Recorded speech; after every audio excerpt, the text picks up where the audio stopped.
வேதம் சொல்லுகிறது, கர்த்தருக்கு காத்திருக்கிறவர்களோ புது பலன் அடைந்து கழுகுகளைப் போல செட்டைகளை அடித்து எழும்புவார்களாம். எனக்கு பிரியமானவர்களே, நம்ம எல்லாருக்குமே புது பலன் வேண்டும். ஏனென்றால் நம்முடைய வாழ்க்கையில அநேக நேரங்களிலே பழைய பலன் அற்று போகிறது. நமக்கு வயது போகிற பொழுது நம்முடைய பலன் அற்று போகிறது.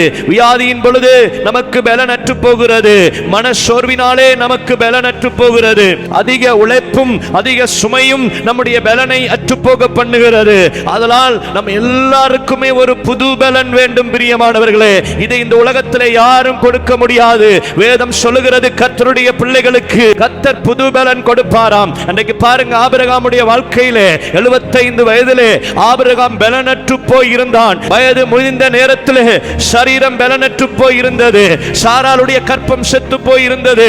2 பேருமே பலனற்ற சூழ்நிலையிலே நின்றார்கள். அந்த நேரத்திலே கர்த்தருடைய வாக்குத்தத்தம் வந்தது, காலத்திலே ஒரு குமாரனை அணைத்துக் கொண்டிருப்பாய் என்று. இந்த வாக்குத்தத்தத்தை பெற்ற ஆபிரகாமுடைய வாழ்க்கையிலே பலனற்று போன ஒரு சூழ்நிலையிலே ஆபிரகாம் நின்று கொண்டிருந்தான். இந்த சூழ்நிலையிலே சாரால் கற்பம் தரிப்பதற்கு ஒரு புது பலன் கர்த்தரால் உண்டானது. ஆபிரகாமுடைய சரீரத்திலே ஒரு புது பலன் உண்டானது. பிள்ளையே பெற முடியாத சூழ்நிலையிலே பலனற்று போயிருந்த நேரத்திலே கர்த்தருடைய வார்த்தையினாலே ஒரு புது பலன் உண்டாயிருந்தது.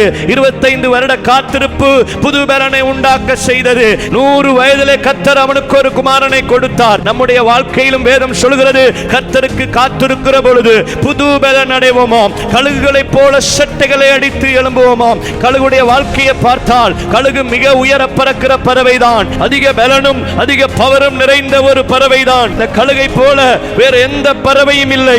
40 வருஷம் இந்த கழுகு பலத்தோட வாழ்ந்தாலும் ஆரோக்கியத்தோட வாழ்ந்தாலும் 40வது வயதிலே இந்த கழுகுக்கு ஒரு சவால் உண்டாகிறது.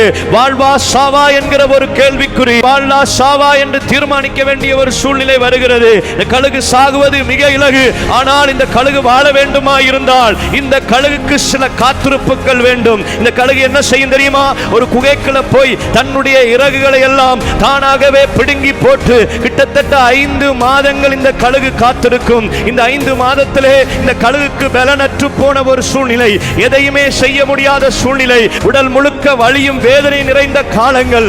ஆனால் இந்த 5வது மாதம் முடிகிற பொழுது இந்த கழுகுக்கு ரெக்கைகள் மறுபடியும் முளைக்க ஆரம்பிக்கும். முளைக்க ஆரம்பிக்கிற பொழுது முதல் இருந்த பலத்தை பார்க்கிலும், முதல் இருந்த பவரை பார்க்கிலும் அதிக பலன் அடைந்து புது பலன் அடைந்து மிக உயர பறக்கும், சாதிக்கக்கூடிய ஒரு பறவையாய் மாறுகிறது. பிரியமானவர்களே, இதே போலதான் நம்முடைய வாழ்க்கையிலும் ஆபிரகாம் 25 வருடம் காத்திருக்கிறது போல, கழுகு அந்த குகையிலே காத்திருந்தது போல, தேவ பிள்ளைகள் பலனற்று போன நேரம் நம்முடைய வாழ்க்கையில வருகிற பொழுது நாம் தேவனுடைய பாதத்திலே காத்திருக்க வேண்டும். ஜெபத்திலே காத்திருக்க வேண்டும். உபவாசத்திலே காத்திருக்க வேண்டும். கர்த்தருடைய வார்த்தையை தியானித்து காத்திருக்க வேண்டும். தேவ பிரசன்னத்திலே காத்திருக்க வேண்டும். நிச்சயமாக இதை கேட்டுக்கொண்டிருக்கிற யாரா இருந்தாலும் கர்த்தர் ஒரு நாள் உங்கள் வாழ்க்கையிலே புது பலன் அடைய செய்வார். நீங்கள் எழும்புகிற பொழுது முன்பு நீங்க கர்த்தருக்காய் ஓடினதை பார்க்கிலும், முன்பு நீங்க செய்ததை பார்க்கிலும் அதிக கிரியைகளை செய்யத்தக்கதாய் பராக்கிரமசாலியாய் பலசாலியாய் கர்த்தர் புது பலன் கொடுத்து அதிகமாய் கர்த்தருக்காய் ஓடி காரியங்களை செய்ய